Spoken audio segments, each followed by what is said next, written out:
Hello. नमस्कार दोस्तों, मेरा नाम बायो अमन है और स्वागत करता हूं आज के इस शानदार वीडियो में। आज के इस वीडियो में हम बात करेंगे क्या एनसीईआरटी हमारी बदल गई है।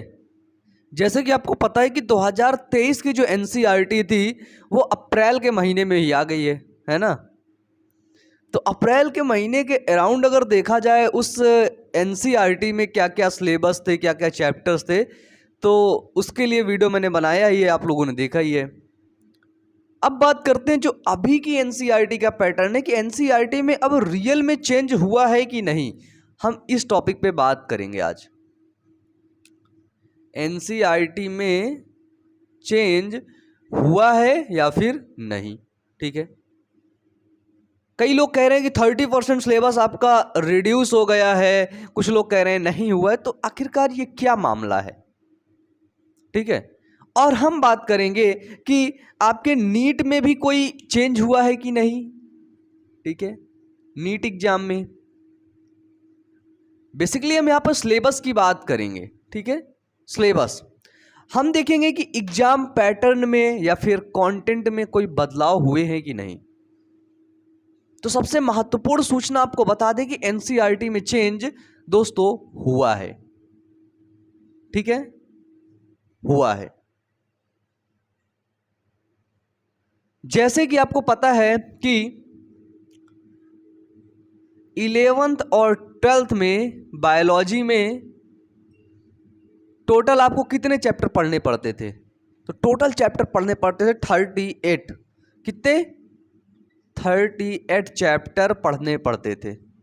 लेकिन अब क्या हुआ है, अब जो चेंज हुआ है ना, उसके अकॉर्डिंग क्या हुआ है कि आपको 11th और 12th में समझना ध्यान से, 11th और 12th में टोटल आपको 32 चैप्टर ही पढ़ने होंगे।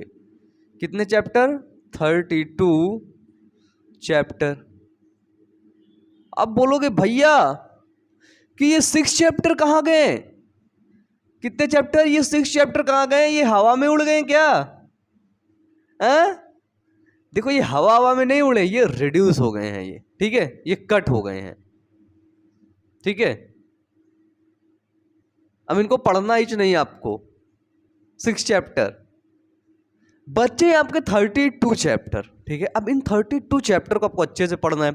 जैसे आपको पता है कि जब आप नीट के एग्जाम देते हैं तो कुछ वर्षों से, करीब 2023 का हो गया आपका, 2022 और 23, इन दिनों के जो क्वेश्चनों को देखा गया है वो रिसर्च ओरिएंटेड चैप्टर से लिए गए क्वेश्चंस हैं। ठीक है, और वो सभी क्वेश्चंस रिसर्च ओरिएंटेड क्वेश्चन हैं। ठीक है, यानी कि नीट एग्जाम में क्वेश्चन कहां से ज्यादा पूछे जा रहे हैं अब। ठीक है, 6 चैप्टर तो आपके कट गए। कौन कौन से कट गए अभी बता रहा हूं मैं आपको। ठीक है, तो रिसर्च ओरिएंटेड क्वेश्चन आपसे इस बार ज्यादा पूछे जा रहे हैं। ठीक है, रिसर्च ओरिएंटेड क्वेश्चन के लिए जो नीट एग्जाम में जो चैप्टर टारगेट हो रहे हैं वो है आपके सेल साइकिल एंड डिवीजन। ठीक है, इसके बाद है आपका बायोमॉलिक्यूल हो गया। ठीक है, आपका जैव अणु हो गया। इसके बाद हो गया आपका मॉलिक्यूलर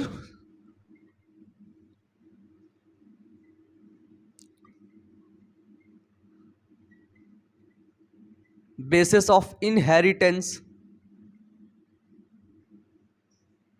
फिर हो गया आपका बायोटेक्नोलॉजी। ठीक है, यहां से ये सभी चैप्टर आप देखेंगे तो ये सभी चैप्टर रिसर्च बेस्ड पर हैं। ठीक है, जैसे कैंसर पर रिसर्च चल रही है तो इन सभी चैप्टर का इंपॉर्टेंट योगदान है ना, रोगदान नहीं है, योगदान है। ठीक है, एक जो है विशेष कंट्रीब्यूशन इन चैप्टर्स का। तो ये चैप्टर से क्वेश्चनों की संख्या, ठीक है, इन सभी चैप्टर से नीट एग्जाम में क्वेश्चन की संख्या दिन प्रतिदिन बढ़ती जा रही है। ठीक है, 2 सालों से बढ़ती हुई दिखाई दे रही है। ठीक है, 2023 के एग्जाम में भी इन क्वेश्चन की संख्या अधिक देखी गई है। ठीक है, इसका मतलब क्या है कि जो पैटर्न है, ठीक है, जो एनसीईआरटी का पैटर्न है, नीट एग्जाम का पैटर्न है, वो भी कहीं ना कहीं थोड़ा थोड़ा बदल रहा है। अगर आप ध्यान से देखेंगे, चीजों को गहराई से समझेंगे, तभी समझ में आएगी। ठीक है, पहले क्या होता था, पहले ये जो है AIPMT होता था, ठीक है, all India pre medical test होता था, वहां पे NCERT से क्वेश्चन बनते थे, लेकिन उसके आसपास की बुक से बनते थे क्वेश्चन, ठीक है। उसके बाद CPMT आया, ठीक है। CPMT में क्या हुआ, NCERT के अराउंड क्वेश्चन बनते थे, लेकिन किंगडम से ढेर सारे क्वेश्चन बन जाते थे, ठीक है। फिर उसके बाद NTA के दौर आ गया आपका नीट एग्जाम, ठीक है। नीट एग्जाम में क्या था, क्वेश्चन आपके बनते हैं, और अब 1-2 सालों से क्या देखा गया है कि क्वेश्चन आपके NCERT पर ही बनते हैं, NCERT से ही बनते हैं, NCERT बुक से ही बनते हैं। जो आपके क्वेश्चन पूछे जाते हैं वो, ठीक है, वो ज़्यादा अमाउंट में, मैक्सिमम अमाउंट में वो NCERT से ही क्वेश्चन पूछे जाते हैं, ठीक है। तो अगर आप मुझे बताइए, अगर उस NCERT को आपने सही तरीके से पढ़ा, ठीक है, ये मैं आपको रिसर्च बेस पर बता रहा हूं, ठीक है। अभी जब क्या होगा, जब 2024 का एग्जाम होगा नीट का, तो उसमें NTA खुद अपना सिलेबस जो है इशू करेगी, जारी करेगी, तो आप उसको देख करके सिर्फ कंफर्म हो जाइएगा, लेकिन ये रिसर्च बेस पर है, ठीक है। तो अभी 2024 में खुद NTA सिलेबस जारी करेगी, लेकिन जब जारी करेगी, आखिरी में जारी करती है वो, है ना, कुछ दिन, कुछ महीने बचे रहते हैं, तो यार उससे पहले हम लोग को भी तैयारी करना होगा ना नीट की। तो उसके लिए हमें क्या करना होगा, उसके लिए हमें इन चैप्टर पर थोड़ा सा मैक्सिमम टाइम देना होगा। जो चैप्टर कटे हैं, 6 चैप्टर कट गए हैं, उनको तो हमें पढ़ना ही नहीं है। इसके बाद जो चैप्टर है, कुछ चैप्टर हैं उनकी यूनिट्स कट हो गई हैं, कुछ यूनिट है, कुछ चैप्टर, जैसे एक चैप्टर है उसकी 10 यूनिट है, 10 यूनिट में 1-2 यूनिट कट गई है आपकी, बचे 8 यूनिट, है ना, कुछ यूनिट भी कटी हैं। तो हमने यहाँ पर देखा कि क्वेश्चन कहाँ से बन रहे हैं, NCERT से ही बन रहे हैं। हमने देखा टोटल आपको 32 चैप्टर अब पढ़ने होंगे, ठीक है।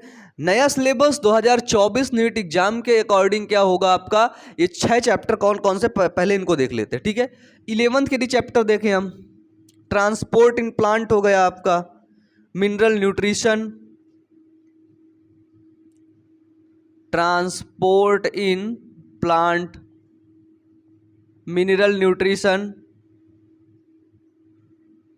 डाइजेशन एंड एब्जॉर्प्शन, ठीक है। ये 3 चैप्टर हैं, कितने, 3 चैप्टर, ठीक है। 12th में देखा जाए तो 12th में पहला चैप्टर जो कटा था, reproduce in organism, reproduction in organism, reproduction in organism हो गया। इसके बाद इन्हांसमेंट ऑफ फूड प्रोडक्शन हो गया, strategy for enhancement in food, strategy for enhancement in food हो गया, और आपका इन्वायरमेंटल इशू हो गया, ठीक है। ये 3 चैप्टर इससे, तो 3 चैप्टर आपके 11th से और 3 चैप्टर आपके 12th से कट चुके हैं। टोटल आपको 32 चैप्टर पढ़ने होंगे। अब नीट एग्जाम में सिलेबस कहाँ से पूछा जाता है, आपके NCERT से। क्वेश्चन कहाँ से बनेंगे, NCERT से। तो इन 32 चैप्टर को आपको अच्छे तरीके से पढ़ना होगा, ठीक है। जैसे हमने देखा 2020 में क्या हुआ था, new education, national education policy आई थी, है ना, उसके अकॉर्डिंग भी आपका NCERT जो है आया, धीरे धीरे करके सारे एग्जाम में बदलाव आते गए, ठीक है। तो हम क्या करेंगे, अब हम करेंगे जो है NTA के ऑफिशियल अनाउंसमेंट का इंतजार करेंगे कि अब NTA हमें क्या बता रहा है, ठीक है। बाकी आपका जो पैटर्न चेंज हुआ है, सिलेबस चेंज हुआ है, वो कुछ ऐसा है, यही सिलेबस चेंज हुआ है। मुझे उम्मीद है आपको बताई गई जानकारी समझ आई होंगी। और याद रखना, नीट एग्जाम को क्रैक करने के लिए आप क्रैक तब, देखो एक चीज ध्यान से इस बात को याद रखना, क्या होता है कि नीट एग्जाम को आप क्रैक करोगे तब, ठीक है, जब आप एग्जाम दे करके आओगे, रिजल्ट आएगा तब करोगे ना। लेकिन उससे पहले आपको नीट एग्जाम क्रैक करना होगा अपने दिमाग में, ठीक है। अपने दिमाग में आपको ऐसे सिग्नल देने हैं कि मेरा नीट एग्जाम हो गया, मैं डॉक्टर बन गया, ऐसे विजुअलाइजेशन करना है। विजुअलाइजेशन में बहुत पावर होती है, ठीक है। अगर आप किसी भी चीज़ को विजुलाइज करते देखते रहते, वो धीरे धीरे आपके सबकॉन्शियस माइंड में बैठ जाती है और चीज़ें ना बाय डिफ़ॉल्ट होने लगती हैं आपके साथ। आप physics, chemistry, biology by default पढ़ने लगेंगे। आप उठेंगे तो सीधे पढ़ने ही लगेंगे और कुछ करेंगे ही नहीं, ठीक है। इसलिए विजुअलाइजेशन करना बहुत ज़रूरी है। आप जो बनना चाहते हैं ना, उसको आज ही विजुअलाइज करिए। आप बन चुके हैं, आप पहुंच गए हैं, ठीक है। उससे क्या होगा, उससे आपको एक ऐसी पावर मिलेगी कि आपके एक्शंस बाय डिफ़ॉल्ट होने लगेंगे। और अगर एक्शंस बाय डिफ़ॉल्ट होने लगे तो फिर काम हो गया, तो फिर नीट एग्जाम तो क्रैक ही हो गया। मिलते हैं नेक्स्ट वीडियो में। Wish you all the best. Thank you.